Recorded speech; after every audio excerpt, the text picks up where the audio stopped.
আমার কাছে ছোট্ট একটা প্রশ্ন। বিষয় হচ্ছে যে আমরা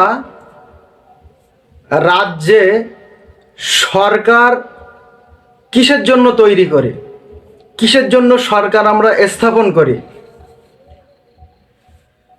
এসআইআর, ওয়াকফ সম্পত্তি, চাকরি, মিড ডে মিল, রাস্তা, যে কোনো বিষয়ের জন্য।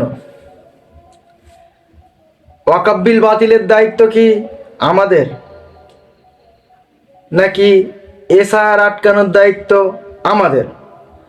যদি জনগণের হয় এসআইআর আটকানোর দায়িত্ব, ওয়াকফ আটকানোর দায়িত্ব, ওয়াকফ বিল আটকানোর দায়িত্ব, যদি জনগণের হয় চাকরির জন্য লড়াই করা, আইনি প্রক্রিয়ায় যাওয়া, আন্দোলন করা, তাহলে সরকার জনগণ হোক।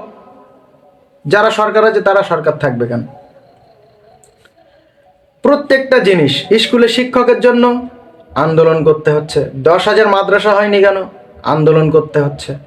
শিক্ষক নেই কেন? আন্দোলন করতে হচ্ছে। স্কুলে চক ডাস্টার নেই কেন? তার জন্য আন্দোলন করতে হচ্ছে। আরে ভাই, আমি তো এটাই ভেবে পাচ্ছি না যে তাহলে আমরা সরকারটা করেছি কিসের জন্য? সব কিছুই যদি আমাদের নিজেদেরকে আন্দোলন করে করতে হয়, তাহলে সরকার রেখেছি কেন? সরকারের কাজটা কি? যদি সব কিছুর জন্য আমাদেরকেই আন্দোলন করে করে সব কিছু আমাদের করে নিতে হয়, তাহলে সরকার সবাই হোক। পশ্চিমবাংলার যত জনগণ আছে সবাই সরকার হয়ে যাক। সরকার তো আমরা করি যে কোনো সমস্যার সমাধান করার জন্য। তো সেই সমস্যাটার সমাধান না হয়ে সেই সমস্যাটা আরও বেড়ে যাচ্ছে। কিসের জন্য? তাহলে সরকার কিসের জন্য আছে? সরকারের কাজটা কি? তো এই প্রশ্নটা আমি অনেক সময় ভাবি।